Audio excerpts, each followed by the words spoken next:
ಸ್ವಲ್ಪ ಏನಾದರೂ ತಿನ್ನೋರಂತೆ ಇದಳಿ. ಬೇಡ ಜಾನ್ವಿಯವರೇ, ಅಮ್ಮ ಸಿಗೋವರೆಗೂ ನಾನು ಏನನ್ನು ಮುಟ್ಟೋದಿಲ್ಲ. ಶ್ರೀ, ಹೀಗಿದ್ರೆ ಹೇಗೆ ನೀವು? ನಿಮ್ಮನ್ನು ಹೇಗೆ ನೋಡೋಕ್ಕಾಗ್ತಿಲ್ಲ ನನ್ನ ಕೈಯಲ್ಲಿ. ಅದು ಅಲ್ಲದೆ ನೀವೇನು ಹೇಳ್ತಿದ್ರಿ ಹೇಳಿ, ಅಮ್ಮಂಗೆ ನಾನೇ ಪ್ರಪಂಚ ಅಂತಲ್ವಾ?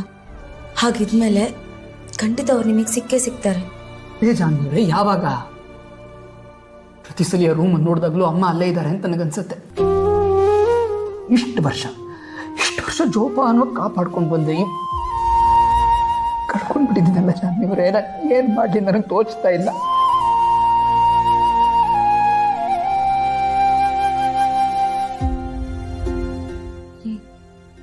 ಅಮ್ಮ ಯಾವಾಗಿಂದ ಹೀಗಾಗಿದ್ದಾರೆ? ಅಲ್ಲ, ನಾನು ಯಾಕೆ ಹೇಳ್ತಿದ್ದೀನಿ ಅಂದರೆ, ಇವ್ರ ಬಗ್ಗೆ ನೀವು ಇಷ್ಟು ವರ್ಷ ಏನೂ ಹೇಳೇ ಇಲ್ವಲ್ಲ. ನಾನು ಚರ್ಚಿಗೆ ಹೋಗಿದ್ನಲ್ವ, ಆಗ ಫಾದರ್ ಕೂಡ ನಿಮ್ಮ ತಾತನ ಬಗ್ಗೆ ಹೇಳಿದ್ರೆ ಹೊರತು ತಾಯಿ ಬಗ್ಗೆ ಯಾವತ್ತೂ ಮಾತಾಡಿಲ್ಲ. ನೀವು ಯಾವತ್ತೂ ಮಾತಾಡಿಲ್ಲ. ಆಮೇಲೆ ನಾನು ಮೊದಲು ಈ ಮನೇಲಿದ್ನಲ್ವ, ಆಗ ರೂಮ್ ಲಾಕೇ ಮಾಡ್ತಿರ್ಲಿಲ್ಲ. ಈಗ 2ನೇ ಸತಿ ಮನೆಗೆ ಬಂದಮೇಲೆ ಅಲ್ಲಿ ರೂಮ್ ಲಾಕ್ ಆಗ್ತಿರೋದು.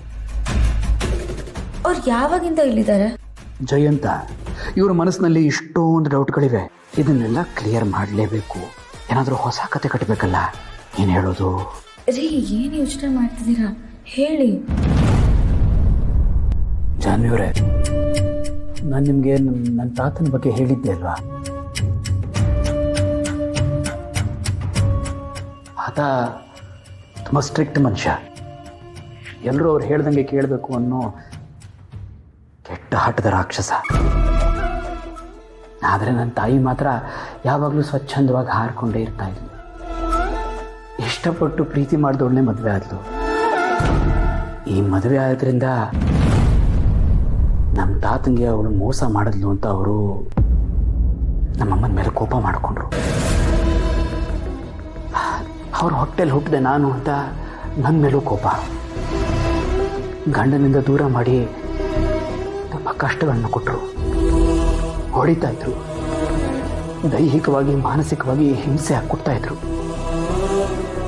ನಮ್ಮ ತಾಯಿನ ನಮ್ಮ ತಾತನ ಹತ್ರದಿಂದ ದೂರ ಕರ್ಕೊಂಡು ಹೋಗ್ಬೇಕು ಅಂತ ನನಗೆ ತುಂಬ ಆಸೆ ಪಟ್ಟೆ ಜಾನ್ವಿಯವರೇ. ಆದರೆ ನನ್ನ ತಾತನ ಫೇಸ್ ಮಾಡೋ ಧೈರ್ಯ ಶಕ್ತಿ ಎರಡು ನನ್ನಲ್ಲಿರಲಿಲ್ಲ. ಸ್ವಲ್ಪ ವರ್ಷಗಳಾದ್ಮೇಲೆ ನನ್ನ ತಾತ ತೀರ್ಕೊಂಡ್ರು.